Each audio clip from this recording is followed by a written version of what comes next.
ಪ್ರಿಯರೇ, ದಿನದ ಬದುಕಿಗೊಂದು ಕ್ರಿಸ್ತನ ಈ ದನಿ ನಮ್ಮೆಲ್ಲರಿಗೂ ಪ್ರೇರಣೆ ಆಗಲಿ.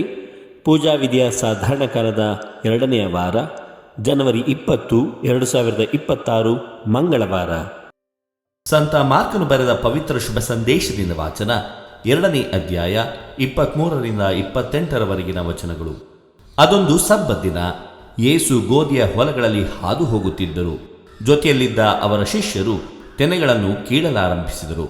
ಇದನ್ನು ಕಂಡ ಫರಿಸಾಯರು, ನೋಡು, ಸಬ್ಬತ್ ದಿನದಲ್ಲಿ ನಿಷಿದ್ಧವಾದುದನ್ನು ನಿನ್ನ ಶಿಷ್ಯರು ಮಾಡುತ್ತಿದ್ದಾರೆ, ಇದು ಸರಿಯೇ ಎಂದು ಯೇಸುವನ್ನು ಪ್ರಶ್ನಿಸಿದರು. ಅದಕ್ಕೆ ಯೇಸು, ಹಿಂದೆ ಅರಸ ದಾವೀದನು ಮತ್ತು ಅವನ ಸಂಗಡಿಗರು ಹಸಿದಿದ್ದು ಉಣ್ಣಲು ಏನೂ ಇಲ್ಲದಿದ್ದಾಗ ಏನು ಮಾಡಿದರೆಂಬುದನ್ನು ನೀವು ಓದಿರಬೇಕಲ್ಲವೇ?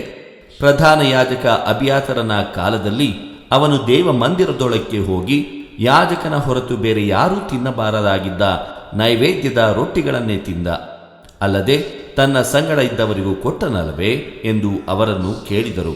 ಬಳಿಕ ಯೇಸು ಅವರಿಗೆ, ಸಬ್ಬತ್ ದಿನ ಇರುವುದು ಮನುಷ್ಯನಿಗಾಗಿ ಹೊರತು ಮನುಷ್ಯ ಇರುವುದು ಸಬ್ಬತ್ತಿಗಾಗಿ ಅಲ್ಲ, ಆದುದರಿಂದ ನರಪುತ್ರನು ಸಬ್ಬತ್ತಿಗೂ ಒಡೆಯ ಎಂದರು. ಪ್ರಭುವಿನ ಶುಭ ಸಂದೇಶ. ಕ್ರಿಸ್ತರೇ ನಿಮಗೆ ಸ್ತುತಿ ಸಲ್ಲಲಿ. ಚಿಂತನೆ: ಮಾನವನಿಗೆ ಅಲ್ಪವೆನಿಸಿದ್ದು ದೇವರ ದೃಷ್ಟಿಯಲ್ಲಿ ಮಹತ್ವವಾದುದು. ಪ್ರಭು ಯೇಸು ಕ್ರಿಸ್ತರಲ್ಲಿ ನನ್ನ ಆತ್ಮೀಯ ಸಹೋದರ ಸಹೋದರಿಯರೇ, ಮಾನವನಿಗೆ ಅಲ್ಪವೆನಿಸಿದ್ದು ದೇವರ ದೃಷ್ಟಿಯಲ್ಲಿ ಮಹಾ ಎಂಬುದನ್ನು ದಾವೀದನ ಅಭಿಷೇಕದ ಸಂದರ್ಭದಲ್ಲಿ ಮನಗಾಣುತ್ತೇವೆ. ಯಾವುದಕ್ಕೆ ಬೆಲೆ ಕೊಡಬೇಕು, ಯಾವುದನ್ನು ಸರಿಯಾಗಿ ಅರ್ಥೈಸಿಕೊಳ್ಳಬೇಕು ಎಂಬುದರ ಬಗ್ಗೆ ಯೇಸು ಸೂಚ್ಯವಾಗಿ ತಿಳಿಯಪಡಿಸುತ್ತಾರೆ.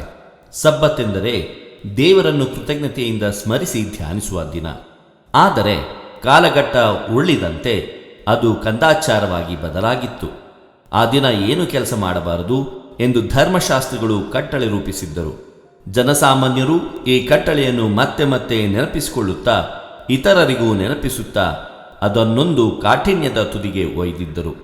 ಅದನ್ನು ತಿಳಿ ಹೇಳಲೆಂದೇ ಯೇಸು ಸಬ್ಬತ್ ದಿನದಂದು ಎಂದಿಗಿಂತ ಸಂಭ್ರಮದಿಂದ ಶಿಷ್ಯರೊಂದಿಗೆ ಹೊಲದ ಬದುವಿನ ಮೇಲೆ ನಡೆಯುತ್ತಾ ದೇವರ ಕೊಡುಗೆಯಾದ ಹಣ್ಣಾದ ತೆನೆಗಳನ್ನು ಅಂಗೈ ಮೇಲೆ ಹೊಸಕುತ್ತಾ ತಿನ್ನುತ್ತಾ ಸಾಗುತ್ತಾರೆ. ಹೀಗೆ ಸಬ್ಬತ್ ದಿನದ ಆಚರಣೆ ಕುರಿತು ಯೇಸು ಹೊಸ ವ್ಯಾಖ್ಯಾನ ಬರೆಯುತ್ತಾರೆ.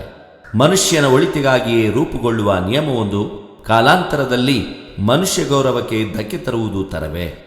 ಪ್ರಿಯರೇ, ಈ ಚಾನೆಲ್ ಅನ್ನು ಸಬ್ಸ್ಕ್ರೈಬ್ ಮಾಡಿ ಪ್ರತಿದಿನ ದೇವರ ವಾಕ್ಯವನ್ನು ಆಲಿಸುತ್ತಾ ಅದನ್ನು ಇತರರೊಂದಿಗೆ ಹಂಚಿಕೊಳ್ಳಲು ನಮಗೆ ನೆರವಾಗಿರಿ. ಧನ್ಯವಾದಗಳು.